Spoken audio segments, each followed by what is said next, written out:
Assalamualaikum warahmatullahi wabarakatuh. Alhamdulillahilladzi anzala al-Qur'an hudan lin-nasi wa bayyinatin minal huda wal furqan.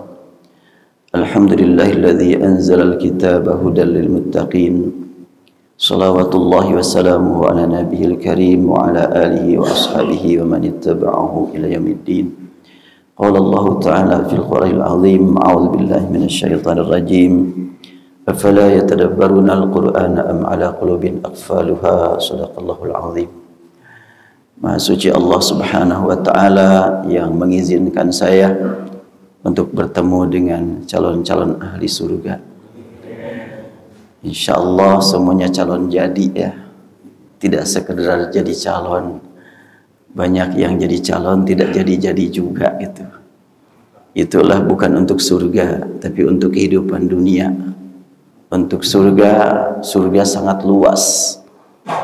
Tidak akan kehabisan tempat atau kekurangan tempat. Al-Quran menyebutkan sari'u ila magfiratin min rabbikum wa jannatin arduhas samawati wal ardu u'iddat lil muttaqin. Bersegeralah kamu untuk meraih ampunan dan surga yang luasnya seluas semua langit dan bumi. Allahu Akbar. Bumi saja belum terjelajahi oleh kita ya. Bagaimana kalau dengan langit? Dan bumi itu adalah merupakan makhluk kecil yang ada di langit. Masih banyak makhluk-makhluk yang lebih besar daripada bumi. Tetapi Allah Subhanahu wa ta'ala sandingkan langit dengan bumi ya. Tidak dengan makhluk yang lebih besar daripada bumi. Bukankah matahari juga lebih besar daripada bumi?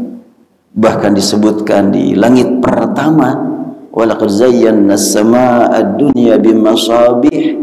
Di langit pertama itu Allah ciptakan masabih, makhluk-makhluk besar yang disebut dengan masabih, bintang-bintang yang antara lain disebut dengan galaksi raksasa yang mengandung triliunan bintang. Tapi tidak disebut dalam Al-Quran. Yang lain yang disebut justru yang disandingkan langit dengan bumi. Ada apa di balik itu? Karena di bumi diantaranya ada Masjid Al-Muhajirin. Ada bapak-bapak dan ibu-ibu di sini. Inilah sebetulnya makhluk-makhluk yang Allah pilih untuk diangkat menjadi makhluk yang mulia, dibimbing oleh makhluk pilihan Allah yang mendapatkan tugas menjadi penyebar rahmat ke seluruh alam. Cuma satu makhluk yang mendapatkan tugas menyebarkan rahmat ke seluruh alam, yaitu Nabi Muhammad SAW. Dan beliau ada di bumi. Di bumi juga ada Mekah, ada Ka'bah, menjadi pusat arah semua orang yang melaksanakan ibadah. Dari mana-mana melaksanakan ibadah menghadap ke Ka'bah. Subhanallah. Inilah karunia yang Allah berikan kepada kita sebagai orang yang beriman. Kita berharap betul dengan upaya kita melaksanakan ibadah, menempuh perjalanan menuju nikmat husnul khatimah, yang insya Allah akan kita kaji untuk meraih nikmat husnul khatimah, antara lain surat Yasin. Mungkin temanya adalah kajian surat Yasin menuju husnul khatimah. Boleh jadi mungkin karena ada buku yang berjudul Tafsir 10 Qiraat Tadabbur Surat Yasin, Rindu Husnul Khatimah. Buku ini ya alhamdulillah ditulis belum lama. Saya diberi nikmat oleh Allah Subhanahu wa taala sejak bulan Oktober 2020, masa-masanya yang kurang banyak aktivitas keluar. Diberi oleh Allah nikmat kembali menulis buku setelahnya sekian lama tidak bisa menulis buku karena ada gangguan kesehatan.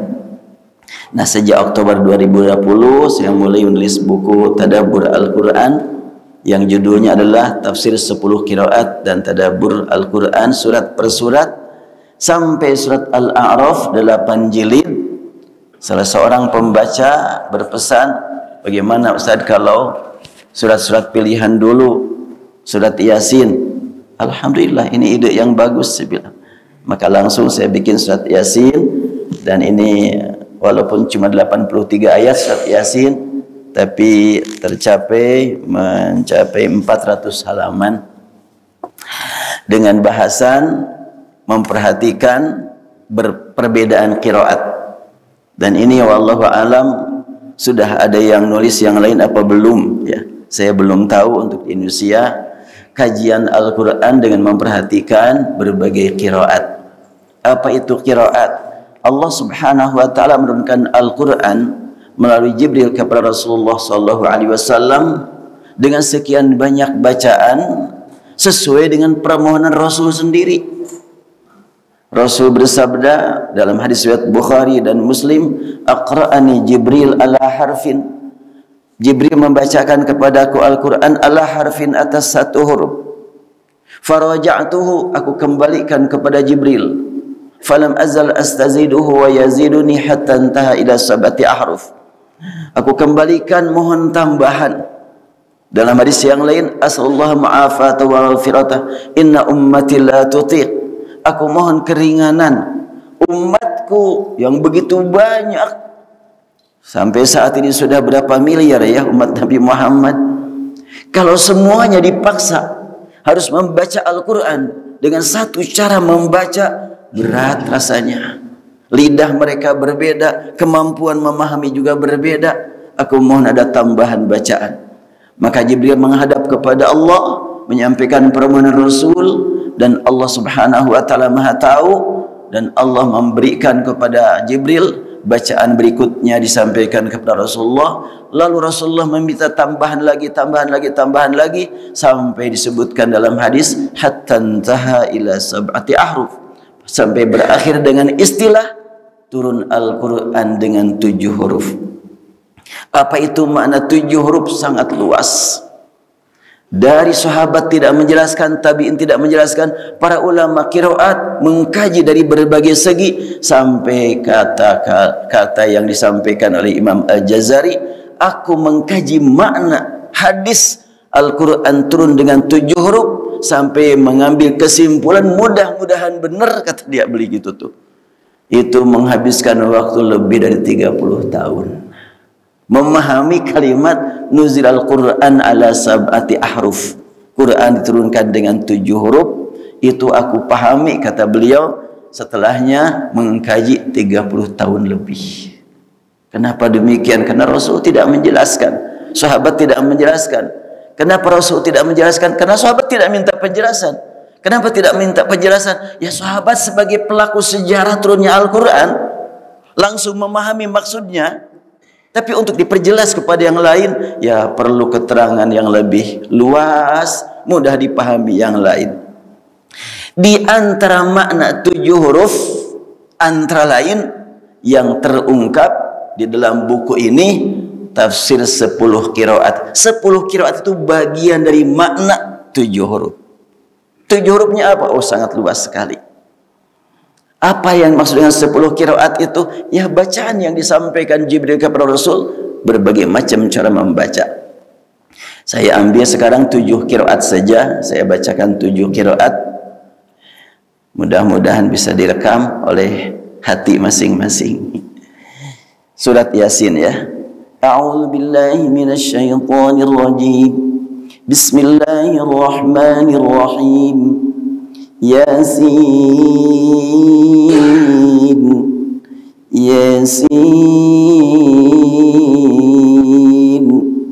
wal Qur'anil Hakim, wal Qur'anil Hakim. Yasin, wal Qur'anil Hakim. Yasin, wal Qur'anil Hakim. Yasin, Yasin, wal Qur'anil Hakim. Yasin, wal Qur'anil Hakim. Yasin, wal Qur'anil Hakim. Ada yang bisa mengulang? Seperti yang barusan. Sudah ada door prize-nya nanti. Ya, itu adalah antara lain yang diajarkan Jibril kepada Rasul, diajarkan Rasul kepada para sahabat, terpelihara hingga saat ini. Itulah bukti Al-Quran mu'jizat yang Allah pelihara bacaannya dan tulisannya. Tidak pakai rekaman Rasul, tidak pakai rekaman sahabat, apalagi rekaman Jibrilnya. Seperti apa kalau suara Jibril? Tapi ini adalah terpelihara sampai saat ini, dan ini terbaca di mana-mana. Walaupun umpamanya di Al-Muhajirin masih asing. Tapi di tempat yang lain ini gak asing bacaan seperti ini. Umpamanya tadi, Yasin wal Qur'anil Hakim. Itu bacaan yang biasa dipakai oleh para imam di Aljazair, di Tunis. Seperti itu bacaannya. Baik, sekarang kita masuk kepada pembahasan Yasin. Di dalam sekian banyak surat kita temukan huruf-huruf yang dibaca secara tersendiri yang disebut dengan huruf muqatta'ah. Apakah ada artinya? Yasin. Tak seorang pun dari ulama yang berani mengartikan apa arti Yasin. Alif lam mim, alif lam ra. Ketika ada orang yang nyoba-nyoba mengartikan, pasti akan dibantah sama yang lain. Kenapa? Rasul tidak menjelaskan. Sahabat pun tidak bertanya. Kenapa kok sahabat tidak bertanya kepada Rasulullah? Apakah mereka tidak penasaran? Apa sih maknanya? Qaf wal Qur'anil Majid. Shad wal Qur'anil Dzikr. Nun wal qalami wa ma yasturun. Itu kan tidak ada yang bertanya ya. Ada apa di balik itu? Inilah yang patut kita tadabburi. Dan untuk zaman sekarang, zaman teknologi, lebih mudah itu. Diambil manfaatnya. Pelajaran apa yang dapat kita ambil dari Yasin? Rata-rata masyarakat di kota punya handphonenya. Rata-rata lah gitu. Ringtone-nya beda-beda. Ada yang mungkin bel saja, suara lonceng. Ketika handphone bunyi, lonceng, langsung diresponnya. Maknanya apa sih suaranya itu? Tidak ada yang menerjemahkan kan? Suara lonceng yang ada pada handphone. Tidak ada yang menerjemahkan bahasa Indonesianya apa, bahasa Sundanya apa. Ini salah satu bukti. Atau umpamanya yang lainnya. Ada orang yang penggemar suara burung. Kemudian sampai berani membeli seekor burung dengan harga jutaan. Apakah ada artinya dari suara burung tersebut? Tapi dinikmati itu. Nah, bagaimana sekarang? Suara turun dari Allah Subhanahu wa ta'ala. Yasin. Bacaan yang lain Yasin. Tentunya dengan dibacanya Yasin, lebih perhatian kita, lebih semangat kita untuk mempersiapkan diri melebihi daripada mendengar suara ringtone handphone. Handphone bunyi langsung diambil, langsung didengar. Dibacakan Yasin. Yuk kita persiapkan kalbu kita, akal kita, jasad kita untuk menikmati bacaan berikutnya. Apa bacaan berikutnya? Wal Qur'anil Hakim. Oh, sumpah. Allah bersumpah dengan menyebut Al-Quran Al-Hakim. Sumpahnya Allah Subhanahu wa ta'ala sesuai kehendaknya dengan apa yang Allah pilih. Antara lain, Allah bersumpah dengan Al-Quran. Allah bersumpah dengan waktu. Termasuk tadi surat Qaf. Qaf wal Qur'anil Majid. Shad wal Qur'anil Dzikr. Nun wal qalami wa ma yasturun. Itu sumpahnya Allah dengan menyebut qalam, dengan menyebut zikir, dengan menyebut Al-Quran. Terkadang Allah bersumpah dengan menyebut waktu. Wadduha wal laili idza yaghsha wal fajri wa layalin ashr wal asri. Innal insan itu menyebut waktu. Semua yang Allah gunakan untuk dijadikan sebagai sumpah menuntut kita untuk menaruh perhatian serius di atas yang lain-lainnya. Dan di sini ternyata Yasin wal Qur'anil Hakim. Allah bersumpah dengan Al-Quran. Sejak awal orang yang membaca surat Yasin terpanggil untuk menyambut semua Al-Quran. Dari Al-Fatihah sampai surat An-Nas. Jadi kalau begitu, orang yang membaca surat Yasin pasti rajin membaca Al-Quran dari awal sampai akhir. Oh enggak begitu. Di kampung saya menyasin terus. Yang lain-lain mah nggak dibaca. Gimana itu hukumnya? Alhamdulillah yang lain nggak dibaca, Yasin dia baca. Yang repot Yasin enggak, yang lain enggak. Orang yang sudah membaca surat Yasin sudah beriman kepada Al-Quran. Cuma yang dia baca hanya itu yang mampu. Mungkin saja yang lancarnya cuma itu, yang lain belum lancar. Jangan sampai kita pandang remeh. Alhamdulillah dia beriman kepada bagian dari Al-Quran, yaitu surat Yasin. Dan Yasin ini memang satu-satunya surat yang menjadi nama acara. Surat Yasin, ya surat yang lain mah enggak rasanya ya. Al-Kahfiyan, At-Tabarokan, Al-Waqi'ahan enggak ada. Tapi Yasin mah Yasinan gitu. Dan tidak ada yang mempermasalahkan nama Yasinan, enggak. Yang sering diperdebatkan, kenapa sih ada acara Yasinan? Tapi penamaan Yasinannya enggak ada jadi masalah. Alhamdulillah. Walaupun nama Yasinan keluar dari kaidah. Enggak ada orang yang membaca Al-Quran Yasinan, enggak ada.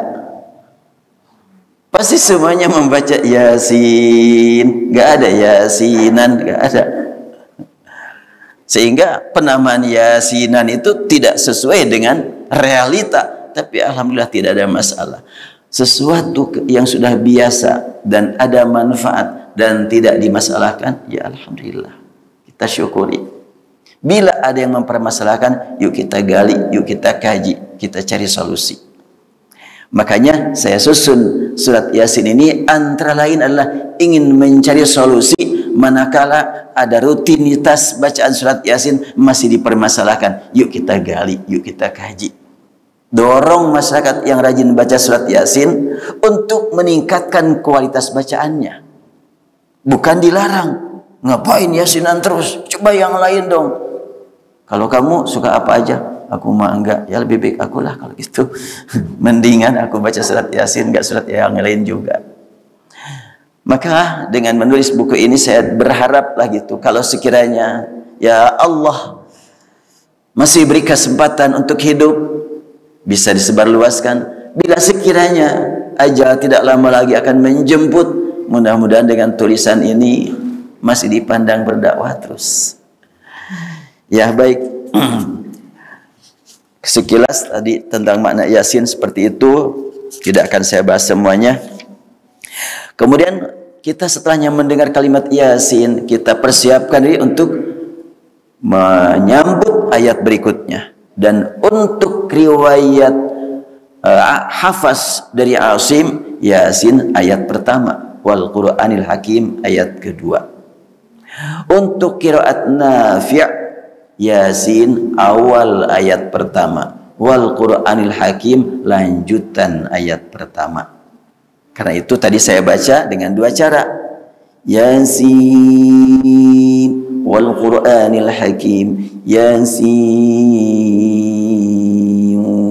wal Qur'anil Hakim. Itu riwayat Warash dari Imam Nafi'. Riwayat Warash ini khas bacaannya, banyak perbedaan dengan hafaz. Antara lain banyak nakal. Nakal itu seperti apa? Huruf yang sukun menghadapi hamzah, maka harokat hamzah pindah kepada huruf yang sukun. Fil ardi jadi fil ardi. Man amana jadi mana. Itu untuk riwayat Warash. Apaan tuh riwayat? Ya, secara bertahap lah gitu kan. Jadi Al-Quran diturunkan oleh Jibril kepada Rasulullah dengan sekian banyak bacaan, diajarkan kepada para sahabat Rasulullah, dan sahabat pun ada yang kaget sebahagian. Dan bagi sahabat yang mendengarkan Rasulullah dengan berbagai cara membaca, enggak kaget, biasa-biasa saja. Abu Bakar tentunya tidak termasuk yang kaget, tapi Umar sempat dikagetkan ketika beliau mendengar Hisham bin Hakam membaca surat Al-Furqan, dan Umar bin Khattab sudah tahu surat Al-Furqan dari Rasulullah, menerima dari Rasulullah dengan bacaan yang berbeda. Maka ketika Umar mendengar Hisham bin Hakam bacaannya aneh, Umar hampir bertindak. Sholat dengan bacaan, kok aneh nih orang bacaannya. Maka Umar pada waktu itu hampir melakukan sesuatu kepada Hisham ini, macam-macam main-main dengan Al-Quran. Tetapi kata Umar, fatasabbartu ali, aku tahan diri untuk tidak bertindak langsung, tunggu dulu sampai selesai dia sholat. Selesai dia sholat, selendang yang ada di bahunya dililitkan oleh Umar langsung. Maka Hisham melihat, siapa nih? Oh, Umar tinggi besar. Lalu Umar berkata, kamu baca macam-macam tadi, baca Quran. Aku sudah tahu, enggak begitu Rasul bacakan kepada aku. Ya tapi aku juga dari Rasulullah. Bohong kamu. Masa begitu? Aku enggak begitu. Aku nerima dari Rasulullah, wahai Umar. Ayo kita pergi ke Rasulullah. Dibawa ke Rasulullah, sampai di depan Rasulullah. Umar berkata, ya Rasulullah, aku mendengar ini nih, orang ini nih membaca surat tidak seperti yang kau bacakan pada aku. Maka Rasul bersabda, Iqra ya Hisham, baca. Hisham membaca seperti yang dibaca sebelumnya. Rasulullah menikmati. Umar bingung, ternyata Rasulullah tenang-tenang saja dia membaca kayak begitu. Rasulullah tidak membiarkan Umar bimbang gelisah. Karena Umar kan bertanya-tanya, apa aku yang salah dengar? Kok enggak begitu yang aku dengar? Selesai Hisham membaca, Rasul bersabda, sekarang giliran kamu wahai Umar, baca. Maka Umar membaca. Setelahnya Hisham membaca, Rasul bersabda, hakadha unzilat. Demikian pula setelahnya Umar membaca, Rasul bersabda, hakadha unzilat. Emang begini diturunkan. Jadi Al-Quran diturunkan dengan sekian banyak bacaan, antara lain seperti ya tadi, Yasin, Yasin, wal Quran, dan selanjutnya. Itu adalah dari Rasul, dari Jibril, dari Allah Subhanahu wa Ta'ala. Apakah perbedaan bacaan tersebut ada pengaruhnya bagi makna? Ada yang berpengaruh, ada yang tidak. Surat Al-Fatihah umpamanya, Alhamdulillahi Rabbil Alamin, Ar-Rahmanir Rahim, Maliki Yawmiddin, Ar-Rahmanir Rahim, Maliki Yawmiddin, Ar-Rahmanir Rahim, Maliki Yawmiddin. Nah, ini berpengaruh bagaimana? Maliki dengan Maliki. Tapi kalau ayat berikutnya, Iyyaka na'budu wa iyyaka nasta'in, ihdinas siratal mustaqim, ihdinas siratal mustaqim, ihdinas siratal mustaqim, itu tidak berpengaruh. Siratal ladzina an'amta 'alaihim ghairil maghdubi 'alaihim waladdallin. Siratal ladzina an'amta 'alaihim ghairil maghdubi 'alaihim waladdallin. Siratal ladzina an'amta 'alaihim ghairil maghdubi 'alaihim waladdallin. Beberapa bacaan di akhir ayat atau ayat akhir itu tidak berpengaruh bagaimana. Alaihim, alaihimu, alaihum. Jadi jangan kaget kalau nanti ada imam di Masjid Al-Muhajirin, Siratal ladzina an'amta alaihim, macam-macam aja ini imam, tiba heula oge alaihim. Padahal dari dulu alaihum ada, alaihim ada. Jelas itu dari Rasul semuanya. Dan sekarang dengan media sosial, dengan YouTube, kemudian aplikasi yang lain, para jamaah Al-Muhajirin dapat mendengarkan bacaan-bacaan yang tadi. Bahkan ada 10 qiraat dibaca dari mulai Al-Fatihah sampai surat An-Nas, ada itu. Dibuka nanti di YouTube, tulis Al-Khatmatuz Zahirah. Itu bacaan Al-Quran dari awal sampai akhir dengan 10 qiraat. Pembacanya Syekh Fahad, apa lupa lagi lah. Itu 10 qiraat. Dan saya sudah membacakan surat Al-Fatihah dengan 10 qiraat dan disebarluaskan melalui IG, Instagram. Bagi para pengguna IG silahkan dibuka di akun Cahaya Huruf Al-Quran. Jadi IG yang saya pakai Cahaya Huruf Al-Quran, silahkan diikuti, gak usah di follow-nya, diikuti aja. Ya kalau di Al-Muhajirin diikuti, kalau di sana di Amerika di follow. Itu yang biasa saya pakai saat ini dan belum lama, baru sekitar 5 bulan yang lalu saya aktif di IG itu. Baik, saya lanjutkan. Wal Qur'anil Hakim. Allah bersumpah dengan menyebut wal Qur'an. Berarti kita harus persiapan dengan otak kita, dengan akal kita, dengan perasaan kita untuk mengikuti Al-Quran. Apa itu Al-Quran? Bacaan. Dari qara'a, baca. Quran, bacaan yang istimewa yang diturunkan Allah melalui Jibril kepada Rasulullah. Para sahabat sangat perhatian kepada bacaan yang dibacakan Rasul. Masyarakat Arab termasuk non-muslim, mereka merasakan kagum dengan bacaan yang disampaikan Rasul. Abu Jahal dan teman-temannya sering curi-curi waktu di tengah malam untuk mendengarkan Rasulullah membaca Al-Quran saat Qiyamul Lail. Kenapa? Karena bukan sekedar bacaan Quran, seperti umpamanya Furqan, Qurban, Husban. Itu suara seperti itu, suara dalam bahasa Arabnya wazan fu'lan, itu tidak sama dengan wazan fi'lan, fa'lan, fa'lun. Beda. Quran beda dengan qiraah. Seperti husban beda dengan hisab, furqan beda dengan farqun, kurban beda dengan kurbun, beda. Kurban, Quran itu bentuk kata seperti itu memiliki keistimewaan di atas yang lain. Di antaranya apa? Quran adalah bacaan yang memang diistimewakan Allah untuk umat Nabi Muhammad SAW, yang mengantarkan umat ini dapat menikmati akalnya, pikirannya, perasaannya, dan keyakinannya bermakna buat kehidupan di masa mendatang. Karena itu Quran itu bacaan yang sangat tersebar ke seluruh dunia, satu-satunya buku, satu-satunya kitab yang bacaannya tidak pernah berhenti. Hanyalah Al-Quran. Yang lain pasti ada hentinya. Satu-satunya kitab yang penghafalnya terus bertambah setiap hari. Bahkan yang dihafal keseluruhan dari awal sampai akhir. Ada buku karya seorang guru besar di Indonesia, jangan sampai 600 halaman lah. 100 halaman saja dihafal. Gak ada ya.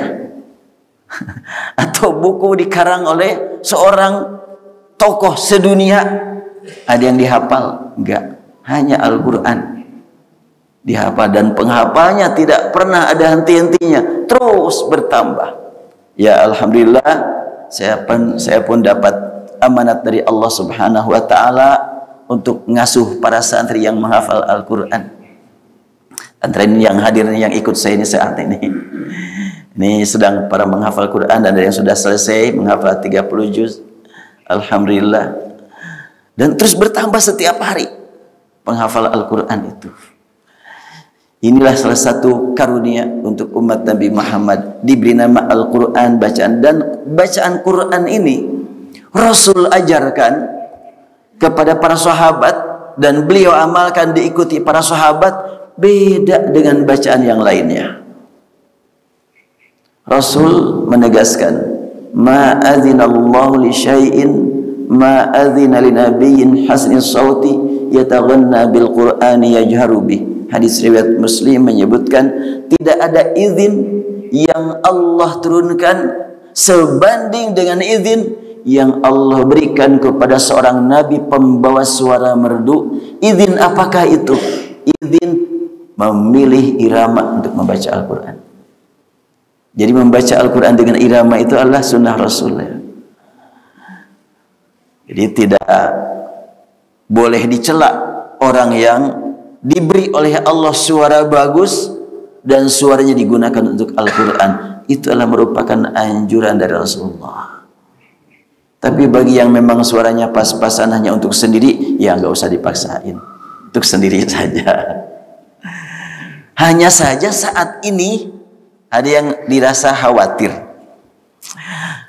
diberi kebebasan berirama untuk membaca Al-Quran, ternyata akhir-akhir ini banyak orang yang lupa tujuan dari berirama untuk Al-Quran itu. Lebih kepada seninya dan lupa kepada maksud dari seni tersebut. Ya Allah, saya kaget di YouTube menyaksikan seorang yang diberi oleh Allah keistimewaan suara yang sangat luar biasa. Dia membaca Al-Quran menjadi tontonan yang disawer. Aduh, berat rasanya. Lagi orang baca Al-Quran, tempelin uang di peci sampai di sini, diawurkan gitu uang. Aduh, rasanya nggak enak melihatnya. Tapi mudah-mudahan si pembacanya sih ikhlas lah gitu. Cuma fenomena seperti itu cukup berat rasanya. Enggak begitu. Rasulullah membaca Al-Quran dengan irama untuk meningkatkan kekhusyuan. Sebab sudah Allah sediakan sebelum Al-Quran turun irama yang bermakna untuk Al-Quran. Sebelum Al-Quran turun, masyarakat Arab sedang mencapai puncaknya kesusastraan Arab dengan syair-syairnya itu. Dan banyak pola syair sehingga menimbulkan irama yang sangat beragam. Lalu digunakan untuk Al-Quran, ternyata irama tersebut lebih indah. Karena memang indahnya irama untuk Al-Quran disertai dengan penjiwaan, keimanan. Jadi iman, ilmu, dan amal. Dan Rasulullah SAW kalimatnya adalah yataghanna bil Quran yajharu bih. Rasul diizinkan Allah milih irama untuk membaca Al-Quran saat beliau membacanya dengan suara nyaring. Sehingga Abu Jahal tadi menikmati mendengar Rasul membaca Al-Quran. Sebelum surat Ad-Duha turun, beberapa hari Rasulullah tidak terdengar membaca Quran di malam hari. Maka orang-orang Arab, tokoh-tokoh masyarakat Arab, kafirin Quraisy, walaupun mereka sembunyi-sembunyi, ketika tidak terdengar suara Rasulullah di malam hari, mereka bertanya-tanya, kenapa ya? Kok tadi malam nggak ada dia? Kemarin juga nggak ada. Akhirnya seorang perempuan datang kepada Rasulullah dan berkata, ya Muhammad, inni la arju anna syaitanaka qad tarakak. Wahai Muhammad, aku sangat berharap setanmu sudah meninggalkanmu. Demikian ungkapan seorang wanita, karena dia menganggap bahwa yang memberikan apa yang dibacakan Rasul itu setan gitu. Kok bisa seperti itu? Karena para penyair tidak merasa berat kalau berkata, kenapa sih lama kok nggak membawa syair yang baru? Iya maafin ya, setanku udah lama nggak datang. Itu para penyair begitu. Nah, maka ketika Rasulullah beberapa hari tidak terdengar membaca Quran, setannya udah meninggalkan dia. Maka Allah turunkan surat Ad-Duha, wad-duha wal-lail idza saja, ma wadda'ak rabbuk wa ma qala. Rabbmu tidak meninggalkanmu, Rabbmu tidak membenci. Bantahan kepada ungkapan tadi. Kembali kepada makna wal Quran, demi Al-Quran. Allah bersumpah dengan menggunakan Al-Quran yang dia tetapkan bersifat Al-Hakim, wal Quranil Hakim.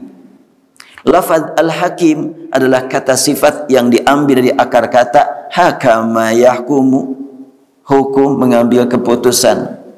Banyak pelajaran yang patut digali dari penyematan Al-Hakim kepada Al-Quran. Antara lain, Al-Quran satu-satunya pedoman hidup yang menentukan siapa dari manusia yang akan selamat dan mendapatkan tempat yang mulia, dan siapa yang menderita karena lalai terhadap kewajiban.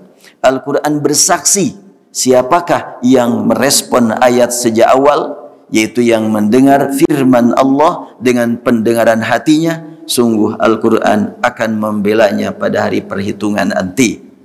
Itulah Al-Hakim. Jadi Al-Hakim tidak hanya memutuskan, tapi juga membela yang patut dibela.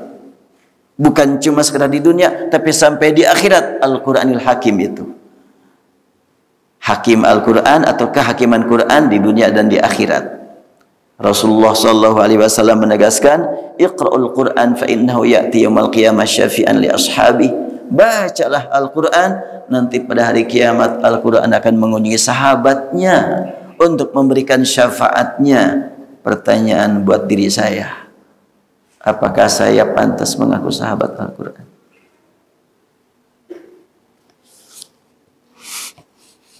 Enggak pantas, belum pantas.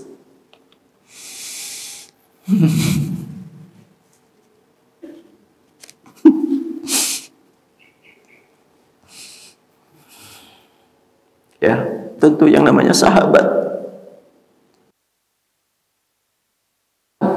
interaksi, saling sayang menyayangi, selalu merindukan apabila sudah tidak bertemu.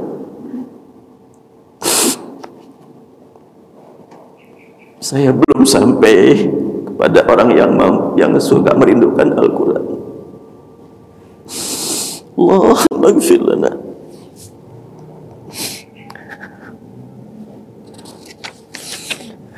Ya, walaupun demikian kita berharap semoga Allah masukkan kita ke dalam golongan yang akan mendapatkan syafaatnya. Ada doa yang sangat penting untuk sering kita baca. Saya masukkan dalam buku ini. An Abdullah qala qala Rasulullah sallallahu alaihi wasallam ma qala 'abdun qattu idza asabahu hammun wa hazanun Allahumma inni 'abduka wa ibnu 'abdik ibnu amatik nasiyati biyadik madin fiyya hukmuk.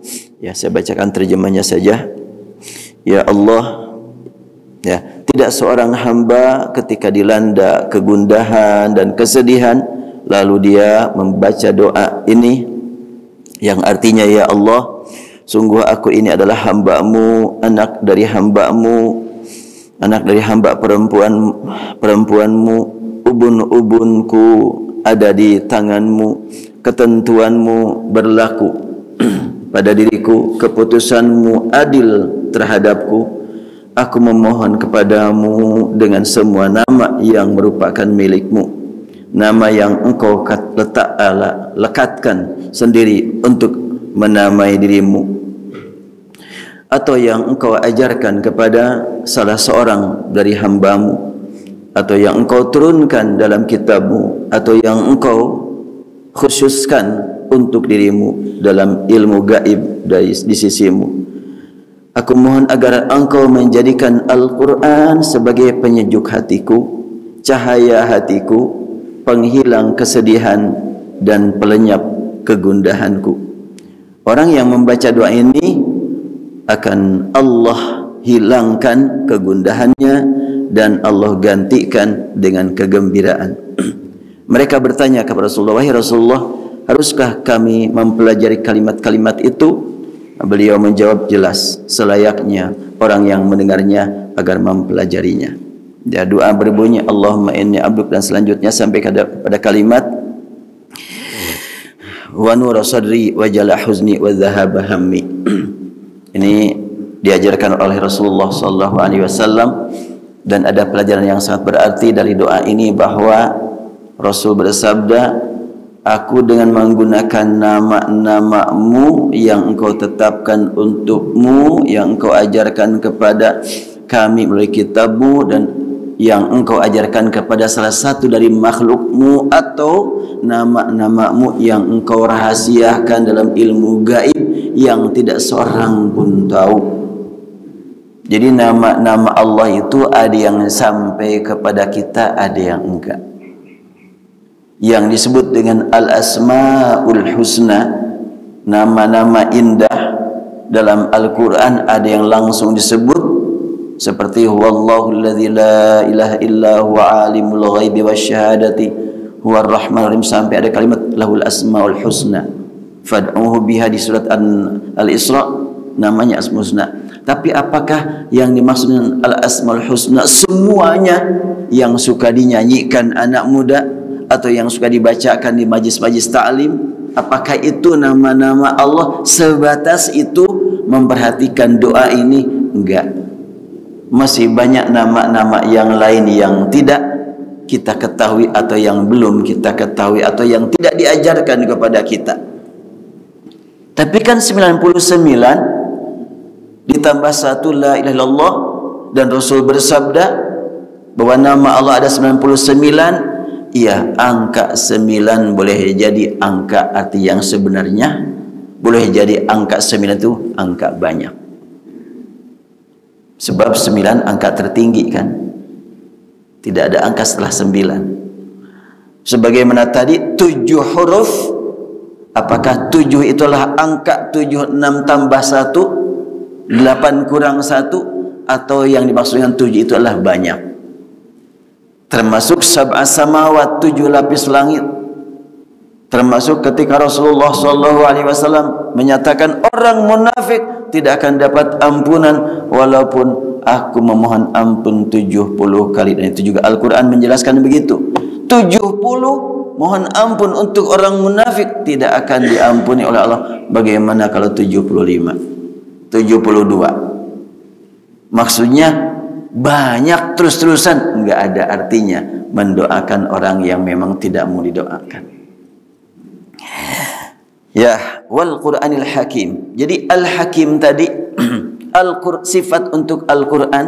Nanti Al-Quran di akhirat akan mempertanggungjawabkan tentang bagaimana interaksi kita dengan Al-Quran, sejauh mana perjuangan kita untuk berinteraksi dengan Al-Quran. Kemampuan Allah berikan kepada kita berbeda-beda, termasuk membaca. Mungkin ada yang sudah dikasih contoh membaca huruf-huruf Al-Quran sejak dahulu, gitu-gitu aja, nggak berubah-ubah lisannya. Ada orang yang sekali dikasih contoh langsung mampu mengikutinya. Ya karunia dari Allah. Tetapi hakikat nilai dari Allah bukan berlandaskan kemampuan kita, tapi sejauh mana kita berjuang. Dan saya perhatikan para pembaca Al-Quran setingkat Imam Masjid Nabawi dan Imam Masjidil Haram juga enggak sederajat. Saya haji kemarin dipertemukan oleh Allah Subhanahu wa Ta'ala dengan guru saya setelahnya 35 tahun tidak bertemu. Kemarin pas saya sholat di akhir hari terakhir di rooftop Masjidil Haram, sholat subuh bersama jamaah, karena waktu itu sudah janjian dengan jamaah, yuk kita hari terakhir taklim di rooftop Masjidil Haram. Pas mau sholat subuh sedang mendengarkan iqamah, saya lirik ke sebelah kiri, ada guru saya yang sudah saya rindukan sekian lama, Allah pertemukan. Alhamdulillah, nikmatnya, bahagianya luar biasa. Waktu sholat subuh ingat terus ingin segera ketemu beliau. Pas selesai sholat subuh langsung menuju beliau dan langsung saya mengucapkan salam. Saya salam beliau, saya bilang, ala tadzakkar ya syaikhi ya maulana man ana. Beliau mau lihat, ya katanya, kamu saya ingat. Saya bilang Saiful Islam dulu talaki di hadapan engkau membaca qiraat, beberapa qiraat. Langsung ngobrol. Setelah itu kamu kapan pulang? Saya bilang besok. Oh, beralih waktu. Kalau gitu nanti zuhur datang ke rumah kan. Alhamdulillah saya langsung ke rumah beliau. Dan di rumah beliau saya bawa anggota jamaah haji, beberapa orang, ada berapa waktu itu, 7 orang saya bawa. Satu persatu disuruh membaca Al-Quran.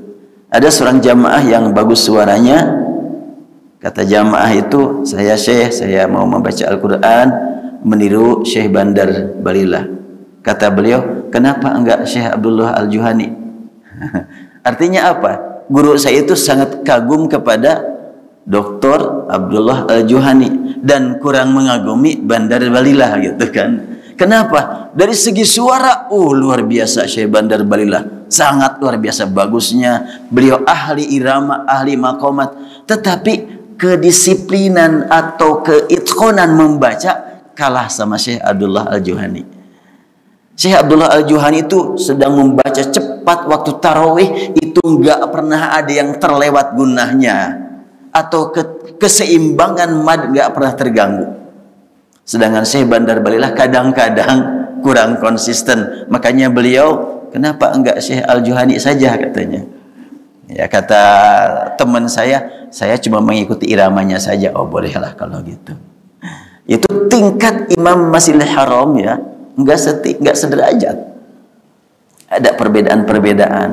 Tetapi yang pasti Allah menilai bukan cuma berlandaskan kemampuan, tetapi sejauh mana perjuangan dengan kalbunya, keikhlasannya. Maka tidak mustahil yang hadir di tempat ini kemampuan membaca berbeda-beda, tapi apakah dapat dipastikan yang bacaannya lebih bagus, nilainya di hadapan Allah lebih bagus? Belum tentu.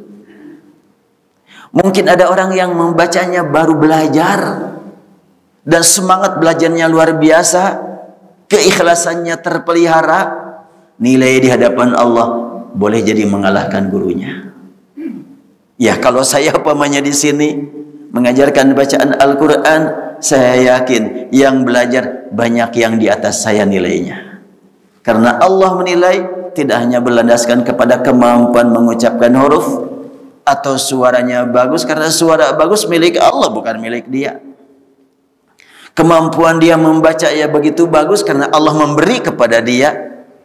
Tapi sampai sejauh mana dia memanfaatkan karunia dari Allah, memanfaatkan suara, memanfaatkan kemampuan, apakah dilandaskan kepada keikhlasan yang terpelihara, atau ada bisikan syaitan yang selalu berjuang untuk menghilangkan nilai ibadah hamba-hamba Allah. Bukankah iblis lebih pintar daripada kita? Tapi malah dia yang paling terkutuk. Dan tidak mustahil ada orang yang saat ini sedang belajar Al-Quran baru masuk Islam, baru belajar membaca huruf, esok lusa dia meninggal, husnul khatimah. Jadi kita dalam hal ini tentu yang paling penting kita berusaha. Allah Subhanahu wa ta'ala yang menilai, kita mencari nilai dari Allah Subhanahu wa ta'ala. Baik, karena tadi disebutkan ada kesempatan untuk tanya jawab ya, saya cukupkan dulu materinya sebagai pertemuan perdana. Mudah-mudahan nanti bisa kita lanjutkan di masa-masa berikutnya. Dan alhamdulillah buku ini masih ada ya. Bawa di mobil enggak? Oh ya, bawa. Jadi bagi ada yang perlu disiapkan di mobil sudah ada. Dan ini sebentar lagi mungkin harus cetak ulang karena tinggal sedikit lagi. Sedangkan buku-buku yang lain dari mulai Al-Fatihah sampai surat Al-A'raf itu adalah lebih tebal dari ini. Al-An'am 165 ayat itu bukunya 600 halaman lebih. Sedangkan Al-A'raf 206 ayat itu 2 jilid. Untuk Yasin ini 1 jilid. Dan setelahnya Yasin saya tulis surat Al-Muluk belum dicetak. Dari Al-Muluk saya tulis surat Al-Fil dan surat Al-Kautsar dan surat Ad-Duha ini juga belum dicetak.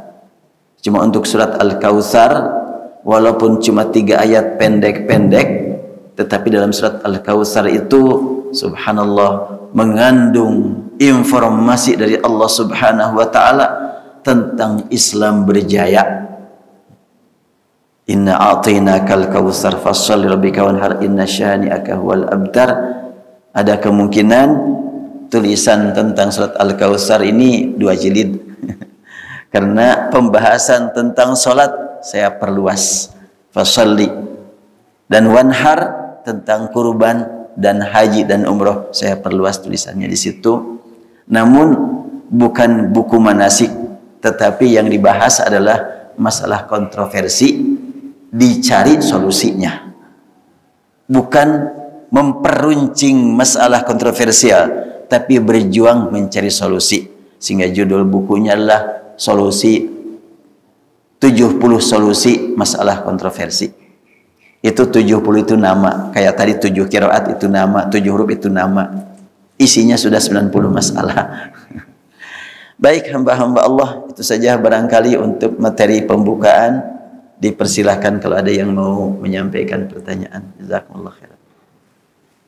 Baik Bapak Ibu sekalian, barangkali dari yang disampaikan oleh Ustaz ada pertanyaan yang akan disampaikan.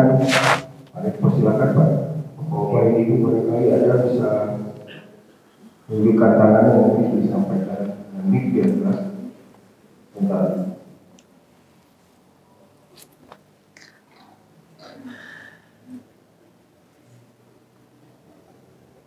Terima kasih. Saya pernah menerima kiriman itu mengenai acara perayaan peringatan Maulid Nabi atau beberapa tahun yang lalu. Seperti biasanya pada peringatan Maulid itu bukan Maulid itu. Nah, seperti biasanya setiap peringatan sebelum ceramah dimulai, ini dibacakan dulu ayat-ayat Al-Quran. Tapi yang menarik dalam saat ini, yang membaca Al-Quran itu dengan lagam Jawa. Oh iya. Nah, apakah ini dibenarkan atau tidak? Kebetulan kalau bisa ya saya masih simpan punya pesan videonya itu bisa diperdengarkan kalau diperlukan. Iya. Terima kasih. Iya, membaca Al-Quran dengan lagam Jawa ya. Mungkin nanti orang Suralaya dengan lagam Sundanya. Al-Quran ditetapkan oleh Allah Subhanahu wa ta'ala sebagai hudan linnas. Surat Al-Baqarah 185 menegaskan, Syahrul Ramadan alladzi unzila fil Qur'anu hudan linnas, petunjuk bagi manusia, bukan petunjuk bagi orang Jawa saja. Dan apabila dibacakan Al-Quran dengan langgam Jawa, ini orang Sunda menikmati enggak? Apalagi orang luar negeri. Dan pada waktu yang sebagaimana ibu juga dengar, saya juga dengar, saat orang membaca Al-Quran dengan langgam Jawa itu, para tamu dari luar negeri pada bengong. Bengong dan bingung gitu ya. Kok bacaan Qurannya kayak begini? Tajwidnya dia perhatikan bagus, saya perhatikan bagus. Makhraj hurufnya juga dia mungkin qari dia. Tapi dengan lagam Jawa orang pada bingung, enggak dinikmati gitu. Padahal Al-Quran itu hudan linnas. Secara hubungan pribadi dia sebagai pembaca, kalau dia nikmati lagam itu, ya untuk diri dia terserah sajalah. Selama memang tidak melanggar aturan membaca. Tetapi hakikat Al-Quran sebagai petunjuk bagi manusia ini ternodai ini. Mestinya pilih irama yang dinikmati oleh umat manusia secara keseluruhan. Dan irama yang diajarkan oleh ulama Arab diterima oleh seluruh umat masyarakat di dunia. Itu yang paling pasti kan? Allah Subhanahu wa ta'ala sudah menyediakan irama untuk membaca Al-Quran sebagaimana tadi saya sampaikan. Yang ada yang biasa dibaca digunakan oleh syair-syair para penyair dulu. Antara lain ya, para penyair itu kan sebelum Al-Quran turun ini ada 10 penyair jahiliyah yang dianggap sebagai penyair ulung, sehingga hasil karya mereka dihormati seluruh masyarakat Arab. Bukti penghormatan mereka, karya-karya mereka disimpan, dipelihara di Ka'bah. Disebutnya juga Al-Mu'allaqatul Ashr, digantungkan di Ka'bah. Dan banyak ulama yang saat ini hidup menghafal syair-syair itu. Termasuk rahimallahu Dr. Yusuf Al-Qaradawi, beliau menghafal itu. Rahimallahu Hasan Al-Banna itu menghafal itu. Dan itu dibaca dengan irama. Artinya irama-irama yang digunakan oleh para qori yang sama dengan irama yang memang diambil dari orang Arab, itulah sebetulnya yang cocok untuk Al-Quran, yang bisa dinikmati oleh masyarakat seluruh dunia. Apabila dipaksakan irama sunnah dipakai Al-Quran, ya untuk sebagian orang sunnah menikmati, silahkan saja selama tidak merusak ilmu tajwid. Tapi susah. Kalau tidak merusak ilmu tajwid susah, pasti akan terganggu iramanya kan. Iramanya dipelihara, tajwidnya terganggu. Tajwid dipelihara, irama pasti terganggu. Saya memang salut juga itu yang membaca pakai langgam Jawa itu. Langgam Jawanya tidak terganggu dan tajwidnya juga masih terpelihara. Cuma memang masyarakat yang hadir tidak menikmati. Artinya bahwa status Al-Quran sebagai hudan linnas terganggu. Itu saja sebetulnya. Apakah dosa orang membaca seperti itu? Itu urusan Allah Subhanahu wa ta'ala. Kita tidak bisa menilai dosa. Mungkin dia juga dipesan untuk membaca Al-Quran dengan seperti itu, dan mungkin yang memesannya menikmati, itu mah urusan masing-masing. Cuma itu saja yang merasa khawatir itu, ini hudan linnas terganggu nih, petunjuk bagi manusianya terganggu itu. Allahu a'lam. Mangga, ada lagi yang lain? Baik, Bapak sekalian, ada yang lain? Saya kanan.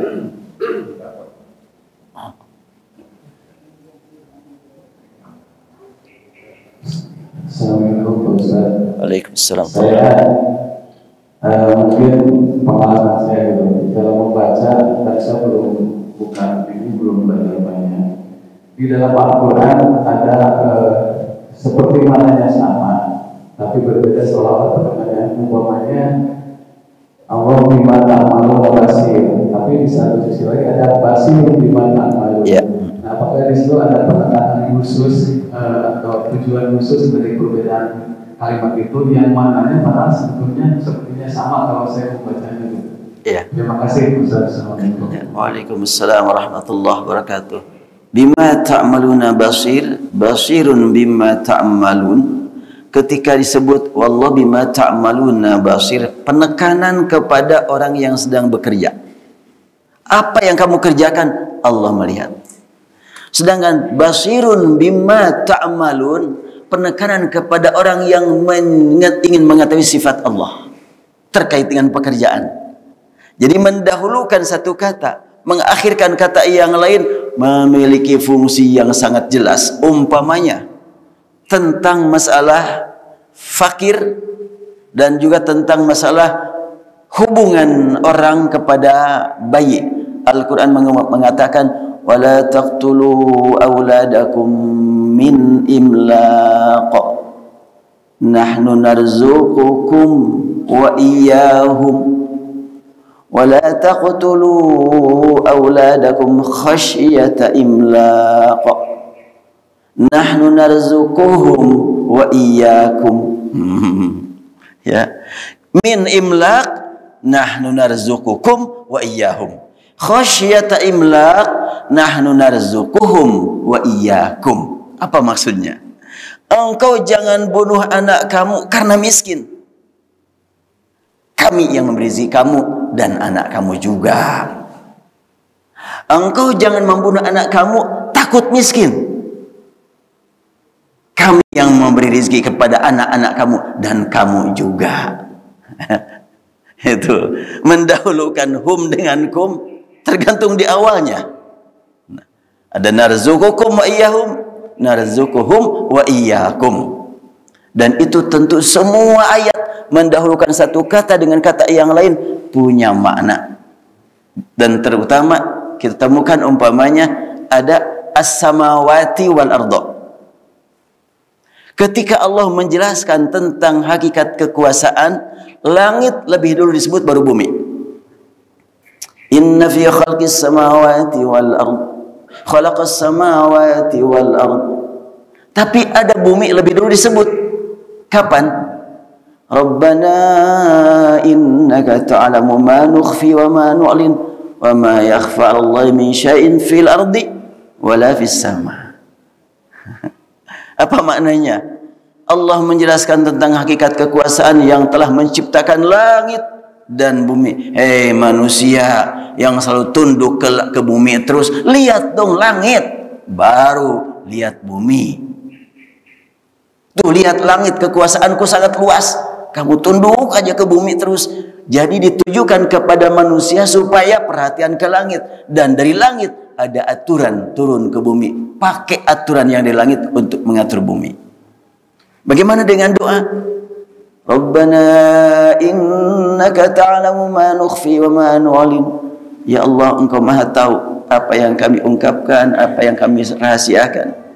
Wa ma yakhfa 'ala min syai'in fil ardi wala fis sama. Tidak ada yang tersembunyi di hadapan Allah, baik yang di bumi ataupun yang di langit. Ini ungkapan kita kan? Ungkapan kita, bimbingan dari Allah, dibaca dulu di bumi. Itu terbukti kan? Manusia lebih perhatian ke bumi, makanya oleh Allah diingatkan, perhatikan langit, khalaqas samawati wal ardh. Jadi ada kadang-kadang dia dahulukan bumi dulu, kadang-kadang langit, atau langit dulu baru bumi. Dan bagaimana pemanya contoh yang lain? Khatamallahu ala qulubihim, qulub, wa ala sam'ihim, pendengaran, wa ala absarihim. Qalbu dulu, baru pendengaran, baru penglihatan. Itu urutan tersebut tidak asal-asalan. Tapi kalau kita mungkin siapa yang sudah datang? Pak Hamid, Pak Mahmud, Pak Aman. Kenapa didahulukan nama Pak Hamid? Memang bareng juga. Tapi Al-Quran enggak begitu. Mendahulukan satu kata, mengakhirkan kata yang lain. Semuanya punya makna.